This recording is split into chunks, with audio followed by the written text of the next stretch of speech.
अस्सलाम वालेकुम। सुहेल खान अपने यूट्यूब चैनल में आपसे मुखातिब। नाज़रीन, मैं आपसे माजरत चाहता हूँ, 3-4 दिन मैं अपनी वीडियो नहीं बना सका क्योंकि मेरी तबीयत कुछ ठीक नहीं थी। तो आज बहुत बड़े अहम केसेस हुए हैं। एक तो इस्लामाबाद हाई कोर्ट में एक इंट्रा कोर्ट अपील फाइल हुई है, दूसरा सुप्रीम कोर्ट में भी आज इस्लामाबाद बार एसोसिएशन ने एक रिव्यू पिटिशन फाइल की है। पहले चलते हैं Islamabad high court. Islamabad high court में साबिक वज़ीर-ए-आज़म यूसुफ रज़ा गिलानी ने इंट्रा कोर्ट अपील फाइल किए। उस फैसले के खिलाफ पिछले महीने सिंगल बेंच में, जिसकी सदारत chief justice Islamabad high court justice Athar Minallah ने साबिक वज़ीर-ए-आज़म यूसुफ रज़ा गिलानी को की दरख्वास्त को मुस्तरद किया था, जिसमें उन्होंने सेनेट के इलेक्शन के चेयरमैन के जो मुंतखब जो हुए थे, जो इलेक्शन हुआ था, उसको चैलेंज किया गया था क्योंकि उसमें यूसुफ रज़ा गिलानी के 7 वोट रिजेक्ट हुए थे। तो इसलिए उन्होंने इस्लामाबाद हाई कोर्ट में इसको चैलेंज किया गया था। और उसमें इस्लामाबाद हाई कोर्ट के चीफ जस्टिस ने जब वो केस सुना तो वो उसकी दरख्वास्त को नाकाबिल समात यानी नॉन मेंटेनेबल करार दिया गया था। और उसमें ये कहा गया था कि चूंकि ये पार्लियामेंट का मामला है और पार्लियामेंट की ऐवान की किसी भी प्रोसीडिंग को किसी भी कोर्ट ऑफ लॉ में ना डिस्कस किया जा सकता है, ना चैलेंज किया जा सकता है। और इस पर जस्टिस अतर मिनुल्लाह, जो कि इस्लामाबाद हाई कोर्ट के चीफ जस्टिस है, उन्होंने कहा था कि ये पार्लियामेंट, क्योंकि आइन भी किसी भी पार्लियामेंट की प्रोसीडिंग को उसमें इंटरफेयर करने की कोई इजाजत नहीं देता, लिहाजा ये पार्लियामेंट के तकद्दुस, पार्लियामेंट के वकार के खिलाफ होगा। और उन्होंने आखिर में जजमेंट में यही भी कहा था कि पार्लियामेंटेरियन जो है अपने मामला खुद निपटाए, ना कि उसको अदालतों में घसीटे अपने मामलों को। इस पर भी हम बात करेंगे। और आज जो इस्लामाबाद बार एसोसिएशन ने सुप्रीम कोर्ट के उस फैसले के खिलाफ नजरसानी की दरखास्त फाइल की है, जिसमें इस्लामाबाद के जो कचहरी में जो कि इलीगल जो चैम्बर्स जो थे,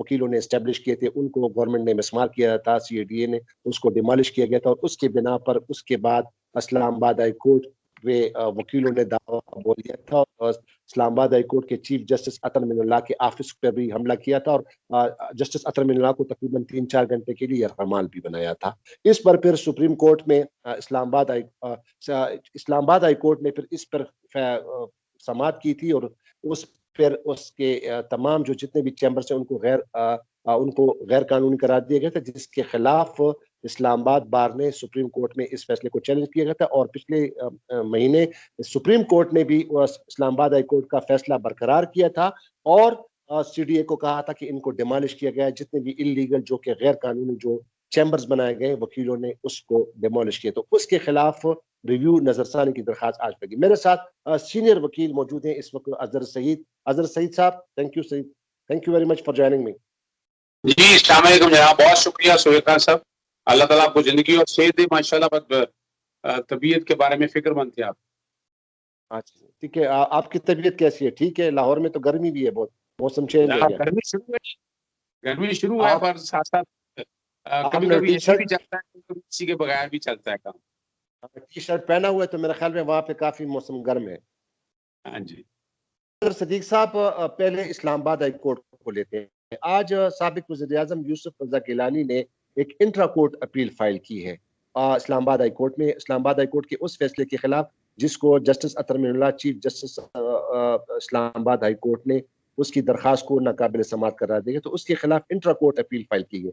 अजहर सदीक साहब, हमारे नाज़रीन को ये बताइएगा कि जब उस फैसले में chief justice Islamabad high court justice Athar Minallah ने ये क्लियर कट कह दिया था कि चूंकि पार्लियामेंट की प्रोसीडिंग को क्वेश्चन नहीं किया जा सकता किसी कोर्ट ऑफ लॉ में और उसको चैलेंज नहीं किया जा सकता, और ये उसकी जो दरखास्त थी, जो यूसुफ रजा गिलानी की दरखास्त जो थी, वो नाकाबिल समात करार दी गई। तो अब ये सर अजहर सदीक साहब, ये इंट्रा कोर्ट अपील फाइल की गई। इंट्रा कोर्ट अपील, तो मैं जरा थोड़ा नाज़रीन को बता दूं कि इंट्रा कोर्ट अपील तब फाइल होती है कि जब किसी सिंगल मेंबर बेंच का कोई फैसला होता है तो उसके खिलाफ फिर किसी 2 रुकनी या 3 रुकनी बेंच के सामने उसका खिलाफ इंट्रा कोर्ट अपील फाइल होती है।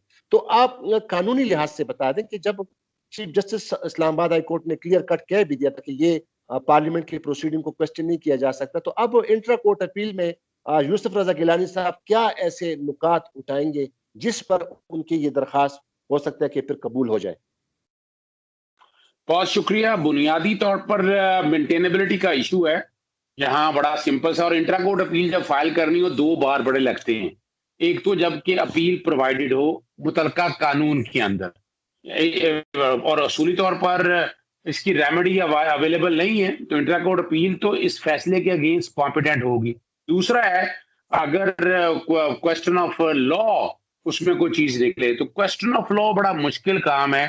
इंट्रा कोर्ट अपील तो आ गई, लेकिन इंट्रा कोर्ट अपील की काबिल समाअत होने में मेरा जहां तक ख्याल है, ये भी पहली तारीख के ऊपर ही डिसमिसल लिमनी हो जाएगी। दो वजूहत है उसकी। पहली तो बात है कि इंटरनल प्रोसीडिंग है, और internal proceeding long standing principle चले आ रहे हैं। अभी तक पाकिस्तान में कोई भी एक फैसला मौजूद नहीं है कि जो कहे कि chairman senate, deputy chairman senate या speaker national assembly, deputy speaker national assembly या चारों सूबाई असेंबलियों के हवाले से कोई आज तक हाई कोर्ट में रेट या सुप्रीम कोर्ट में कोई रेट अलाउ हुई हो। ये जनरल इलेक्शंस के हवाले से, सेनेट के इलेक्शंस के हवाले से या लोकल गवर्नमेंट के इलेक्शंस के हवाले से ये रिटे काबिल समाअत किसी हद तक है, यहाँ नहीं है। एक पहला बार तो ये बड़ा वाजी है, और जजमेंट बड़ी तस्कीरी जजमेंट जस्टिस अतर मौलाना ने दी है, उसमें वो चीजों को सामने रख रहे। दूसरी बड़ा वजह है ऑल्टरनेट रेमेडी, यानी इसमें ऑल्टरनेट रेमेडी क्या है? आर्टिकल 53 का जिक्र किया उन्होंने कि आप जाएं, जाके तहरीक अदम एतमाद ले आए, आपके पास वोट ज्यादा है ना, आप जाएं, जाकर वोट कास्ट कराएं और अदम एतमाद से उनको निकाल दें, अपना चेयरमैन मुंतखब कर लें। और ये बड़ी आसान वाज़ेह तौर पर अवेलेबल है ऑल्टरनेट रेमेडी। ऑल्टरनेट इन दोनों प्रिंसिपल से मैं नहीं समझ सकता कि वो निकल पाएंगे। बड़ा कम रूम है, और ये कोई क्वेश्चन ऑफ फर्स्ट इंप्रेशन तो है नहीं है, क्योंकि सुप्रीम कोर्ट और हाई कोर्ट इस बारे में बड़ा वाज़ेह तौर पर क्या बैठी हैं। और यहाँ अगर कोई रेमेडी बनती थी तो उन्हें सुप्रीम कोर्ट जाना चाहिए था, लीव टू अपील में जाना चाहिए था कि सुप्रीम कोर्ट आगे जो फैसले, अपने जो सुप्रीम कोर्ट के फैसले हैं उसको कलअदम नलीफाई करना है, ओवर रूल करना है, तो वो सुप्रीम कोर्ट के पास इख्तियार है, ना कि हाई कोर्ट के पास इख्तियार। अच्छा अजहर सदीक साहब, इसके साथ मिलता जुलता सवाल है, ये दो सवाल है बल्कि। एक ये है कि जब अतर मिनुल्लाह ने chief justice Islamabad high court ने कहा था कि अगर हम पार्लियामेंट के इसमें मुदाखलत करेंगे तो पार्लियामेंट के तकद्दुस के वकार और पार्लियामेंट पे जो लोगों का एतमाद है वो खत्म हो जाएगा अगर हम मुदाखलत करें, जो कि आइन हमें मुदाखलत करने की इजाजत नहीं देता। बार है कि मतलब है पार्लियामेंट की प्रोसीडिंग को किसी भी कोर्ट ऑफ लॉ में क्वेश्चन नहीं किया जा सकता, उसको चैलेंज नहीं किया जा सकता। एक बात। दूसरी बात ये कि जब justice Athar Minallah chief justice Islamabad high court ने उनको कह दिया कि आप जाएं और पार्लियामेंट की जो प्रोसीडिंग है उसके मुताबिक वोट ऑफ नो कॉन्फिडेंस करें, तो मेरे ख्याल में आपके क्या समझते हैं कि यूसुफ रजा गिलानी साहब ने, साबिक वज़ीर आज़म ने, ये इंट्रा कोर्ट अपील इसलिए फाइल की है कि आपको पता है कि जो रिसेंट जो डेवलपमेंट हुए, जो कि पीडीएम पाकिस्तान डेमोक्रेटिक मूवमेंट में जो क्रैक्स हो गए और इनके आपस में भी इख्तलाफात हो गए हैं, और वो अपोजिशन अब नहीं रही जो इन्होंने इस हुकूमत को गिराने के लिए बनाई थी, तो क्या इस वजह से, क्योंकि इनके पास मेरे ख्याल में अब वो एतमाद नहीं रहा आपस में, इसलिए इन्होंने इंट्रा कोर्ट अपील फाइल की बजाय इसके कि ये तहरीक अदम एतमाद का वोट लाएं पार्लियामेंट में? देखिए, बुनियादी तौर पर ये गेम प्लान हो रहा है, गेम हो रही है आपस में, लुक छुपी होता है ना, जब बचपन में हम खेला करते थे, तो ये यहाँ भी ये हो रहा है। अब चूंकि पीडीएम टूट चुकी है, एक तरह से कुछ 40वां करीब है, कुल हो चुके हैं, उसके अपने जनाजा भी हो चुका है, तो वो उन्होंने एक स्टैंड लिया हुआ है कि हमने कहा था कि आला अदालतों में जंग लड़नी है, तो अदालतों में वक्त गुजार रहे हैं, बजाय सुप्रीम कोर्ट ले जाने के हाई कोर्ट आएंगे, हाई कोर्ट के बाद फिर सुप्रीम कोर्ट जाएंगे। तो ये जो कुछ छुपाई खेलते रहेंगे। इस तरफ पॉइंट स्कोरिंग के कॉन्टेक्स्ट में देख रहे हैं। इस्लामाबाद हाईकोर्ट के फैसले से निकलना मुश्किल है, बहुत मुश्किल है, ये उनको भी पता है, उनके वकला को भी पता है। बहरहाल वो कोशिश कर रहे हैं अपने तय कि कुछ बेहतरी की चीजें, तावीलें निकल आए, लेकिन मुझे नहीं नजर आ रहा कि बेहतरी की तावीलें इसमें नजर आएंगी। और पॉइंट स्कोरिंग में वो कामयाब हो जाएंगे। जो वो पॉइंट बनाया हुआ है कि हमने इसको आला अदालतों में चैलेंज करना है, वो चैलेंज उन्होंने कर दिए।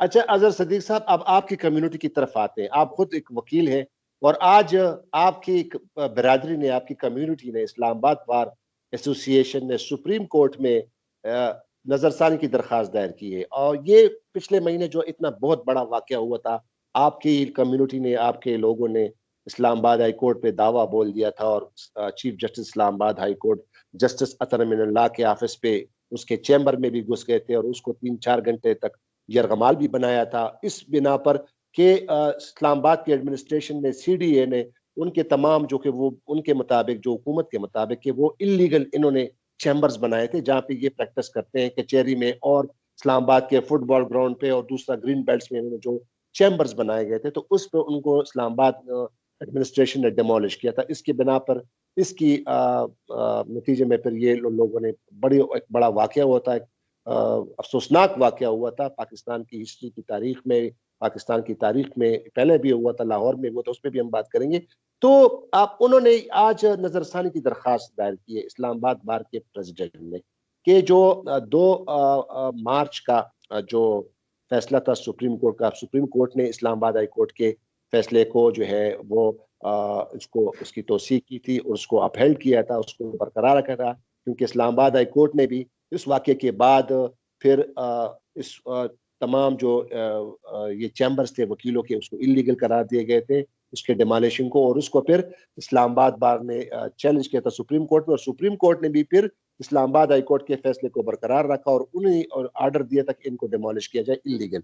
तो आज अब उन्होंने नजरसानी की दरखास्त दायर की है, शायद आपके पास हो भी नजरसानी की दरखास्त, लेकिन उसने जो मेन प्ली ली है आज इस्लामाबाद बार ने, वो ये कहा है कि जो इस्लामाबाद हाई कोर्ट ने और उसने फिर बाद में सुप्रीम कोर्ट ने जो ये फैसला दिया है, ये जो उनके सुप्रीम कोर्ट का जो पहला फैसला था, जिसमें इस्लामाबाद बार की तरफ से यकीन दहानी कराई गई थी कि 2 महीने के अंदर अंदर हम ये चैम्बर्स खाली कर देंगे, और फिर सुप्रीम कोर्ट ने फिर कहा भी था कि चलिए ठीक है, अब नॉन शिफ्टिंग नहीं होगी, ये तब तक नहीं होगी जब इनके लिए नई बिल्डिंग ना बन जाए, PC1 ना बन जाए, उसको मद्देनजर ना रखा जाए। एक बात। दूसरी बात जो कि इस्लामाबाद बार ने नजरसानी की दरखास्त में जो नुक्ता उठाया वो ये कि 2010 में लाहौर में जो अदालत में एक वाकया हुआ था, और उस पर भी वकीलों का बहुत बड़ा वाकया हुआ था और बड़ी बदमज़गी हुई थी, और उसके बाद कुछ लायर्स को गिरफ्तार किया गया था, लेकिन बाद में सुप्रीम कोर्ट के एक फैसले ने उसको सेटलमेंट किया था और उसको जो है ना फैसला कर दिया था और वकीलों को रिहा किया गया था। बल्कि उस वक्त के जो कि हुकूमत थी उसने तकरीबन 30 लाख रुपए भी दिए थे वकीलों को कंपनसेशन में। तो आप क्या समझते हैं कि ये अब इन्होंने ये हवाला दिया है, तो क्या वो वाला वाकया कुछ और था और या ये वाला कुछ और है? क्योंकि यहाँ पे एक sitting chief justice Islamabad high court के चीफ जस्टिस के ऑफिस पे उन्होंने दावा बोल दिया था, उसको ये रमाल बनाया था, तो उसके साथ लिंक करें, इसके बारे में आपका क्या कहना है और इस रिव्यू की दरखास्त के बारे में आप जरा नाजरीन को बताइएगा।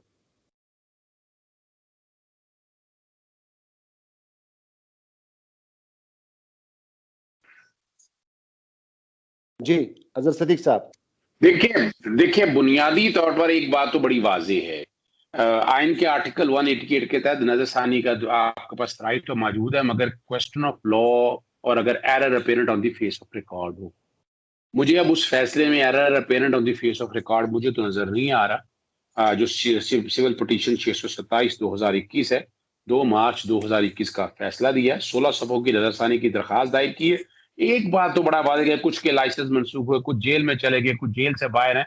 मैं उस फैसले को सामने रख के एक तो मैं देखिए आईनी और कानूनी बात करनी है।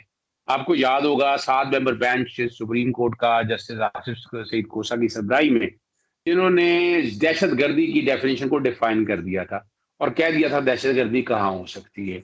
ये मामला जो कुछ भी हुआ इसे दहशतगर्दी के जुमरे में मैं नहीं समझता ले सकते हैं। नॉर्मल केस है, नॉर्मल हालात से डील कर रहे हैं, वो अपनी जगह पर मौजूद है।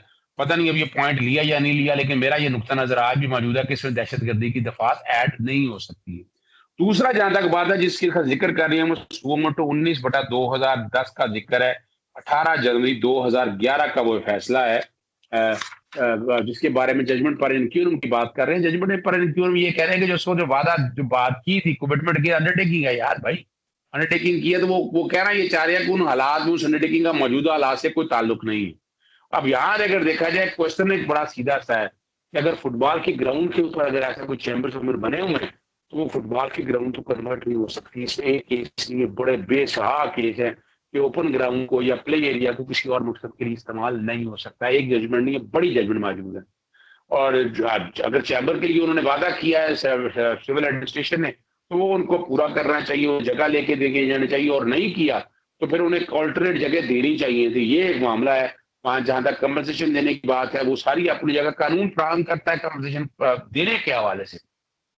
तो ये जो जजमेंट इन पर इनक्यूरम के हवाले से ये बड़ा वीक केस मुझे इस कॉन्टेक्स्ट में लगता है। अंडरटेकिंग तो अंडरटेकिंग का वो बाइंडिंग होगी। अब स्टेट डिसाइसिस का प्रिंसिपल अगर आप अप्लाई चाहिए, क्वेश्चन ऑफ लॉ हो ना, तो क्वेश्चन ऑफ लॉ और स्टेट डिसाइसिस को या पर इंक्यूरियम जजमेंट को वहां अप्लाई आप कर सकते हैं। हालात और वाकयात बड़ा मुश्किल हो जाता है कि आप उसको उस पर फिट ऑन कर सकें। अब नजरसानी दायर की है, नजरसानी अब सुप्रीम कोर्ट सुनती है, पहले तो बात है सुनती है या नहीं सुनती है, ये काबिल समाअत है या नहीं है। रजिस्टर ऑफिस एतराज देखेगा, इसमें देखेगा, क्वेश्चन ऑफ लॉ को सामने रखते हुए फिर ये मामला सुप्रीम कोर्ट के बेंच के सामने रखा जाएगा और बेंच जहां तक वकला के हवाले से दहशतगर्दी या बाकी मामला में उसमें क्या फैसला करता है, और जजमेंट पर इनक्यूरियम के हवाले से भी बड़ा कम स्कोप नजर आता है कि सुप्रीम कोर्ट शायद इसको यानी इस फैसले को पर इनक्यूरियम के कॉन्टेक्स्ट में देखे।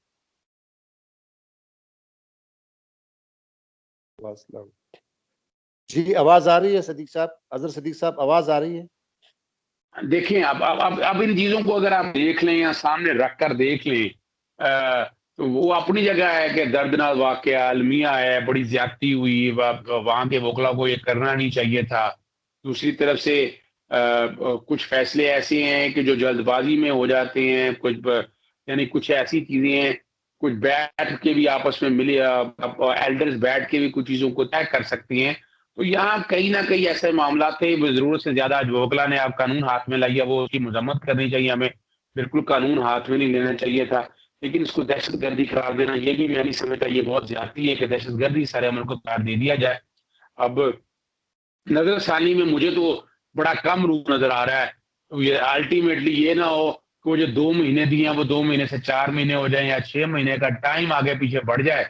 इसके अलावा मुझे उसमें कोई और रिलीफ मिलता नजर नहीं आ रहा। हाँ, वो दहशत जमानतों के हवाले से शायद पॉसिबिलिटी है कि बड़ा वक्त गुजर गया, यानी मार्च का वाकया है, गालबन फरवरी का वाकया है, फरवरी का वाकया है, मार्च गुजर गया, अब अप्रैल में आ चुके हैं, वक्त बड़ा गुजर चुका है। दहशतगर्दी के मुकदमा में दहशतगर्दी की दफात काट के बाकी ट्रायल जो करना है वो ट्रायल कंक्लूड करें, जो कसूरवार उनको सजा दी जाए, जो नहीं है उनको छोड़ दिया जाए।